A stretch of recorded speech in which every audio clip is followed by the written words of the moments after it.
बस्ती शहर के किनारे पर वाक़ई थी, जहाँ रोशनी कम और साइज़ ज़्यादा थे। लोग कहते थे कि यहाँ दाखिल होना खतरनाक है, क्योंकि यहाँ हर घर में किसी न किसी का जुनून छुपा हुआ था। मैं कभी भी ऐसे किस्से नहीं सुनता, मगर किस्मत ने मुझे इस बस्ती की गलियों में लेकर आ दिया। मैंने अपने दोस्त रेहान के साथ वहाँ कदम रखा।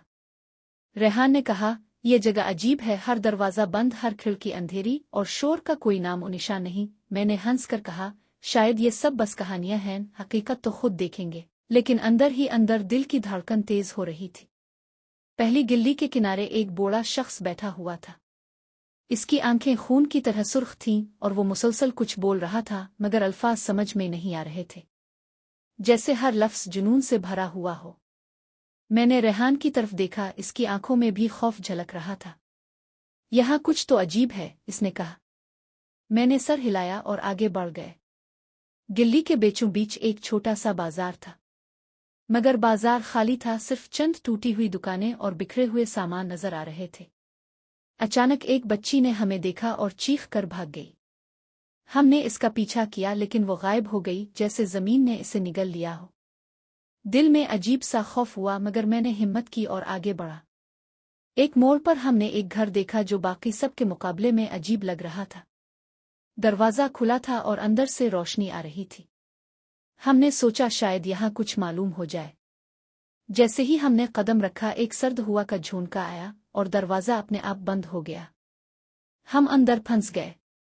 घर के अंदर हर चीज़ बेतरतीब थी।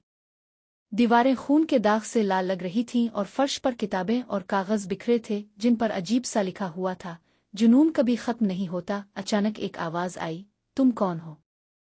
हमने चारों तरफ देखा, मगर कोई नहीं था। फिर एक आदमी सामने आया, जिसके चेहरे पर एक अजीब सा मुस्कुराहट थी, जो खौफजदा करने के लिए काफ़ी थी।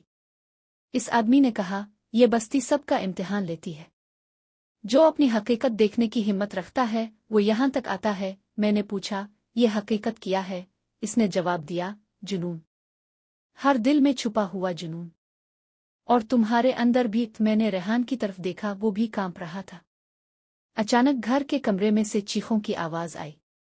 हमने देखा कि दीवारों से खून टपक रहा है, मगर जमीन पर कोई नहीं था। ये मनाजिर हमारे दिलों में डर की तह तक पहुंच गए। रेहान ने कहा, हमें यहाँ से निकलना चाहिए, मगर दरवाज़ा बंद था और हमें पिछले कमरे की तरफ धकेल दिया गया। कमरे के वस्त में एक आईना लगा था। जैसे ही मैंने आईने में अपनी अक्कासी देखी, मेरा चेहरा बदलकर एक वहशतनाक शक्ल में तब्दील हो गया। मेरी आंखें सुर्ख और होंठ सियाह हो गए थे। दिल धड़क रहा था और सांस फूल रही थी। रेहान ने भी आईने में देखा, इसका चेहरा भी एक खौफनाक शक्ल इख्तियार कर चुका था। हमने समझा कि ये आईना हमारी अंदर की जुनूनी हकीकत दिखा रहा है। हमने दौड़कर घर से बाहर निकलने की कोशिश की। गिल्ली में वापस आकर हमने बस्ती का जायजा लिया। हर घर से चीखें और हल्की हल्की सरगोशियां आ रही थीं। लोग नजर नहीं आ रहे थे, मगर उनकी आवाजें हमारे दिमाग में घूम रही थीं। हमने जल्दी से फैसला किया कि हमें बस निकलना है। एक कोने पर हमने एक पुराना मस्जिद देखा, शायद वहां पनाह मिल जाए। जैसे ही हम अंदर दाखिल हुए, वहां एक बुजुर्ग शख्स बैठा हुआ था, जिसने हमें देखा और कहा, जुनून की बस्ती से बाहर निकलने का एक ही रास्ता है, सच को कबूल करो। अपने अंदर के अंधेरे को देखो और इसे तस्लीम करो। हमने एक दूसरे की तरफ देखा और दिल ही दिल में अपनी गलतियों और खौफों का एतराफ़ किया। जैसे ही हमने अपनी हकीकत को कबूल किया, एक रोशनी ने पूरे कमरे को भर दिया। बस्ती की गलियों में भी रोशनी फैल गई और चीखों की आवाज़ें खामोश हो गईं। हम बाहर निकले और बस्ती की सड़कों पर किसी भी साया अजीब मंजर का कोई निशान नहीं था। रेहान ने कहा, हम बच गए, मगर मैं कभी इस जगह को नहीं भूलूंगा। मैंने सर हिलाया, दिल में ये सोचते हुए कि हर इंसान के अंदर एक जुनून छुपा होता है और इसे सिर्फ कबूल करने से ही सुकून मिलता है। इस दिन के बाद मैंने अपने अंदर के खौफों और जुनून को समझना शुरू किया। बस्ती ने मुझे ये सिखाया कि छुपे हुए असरार और हकीकतों का सामना करना ही इंसान को आज़ाद करता है।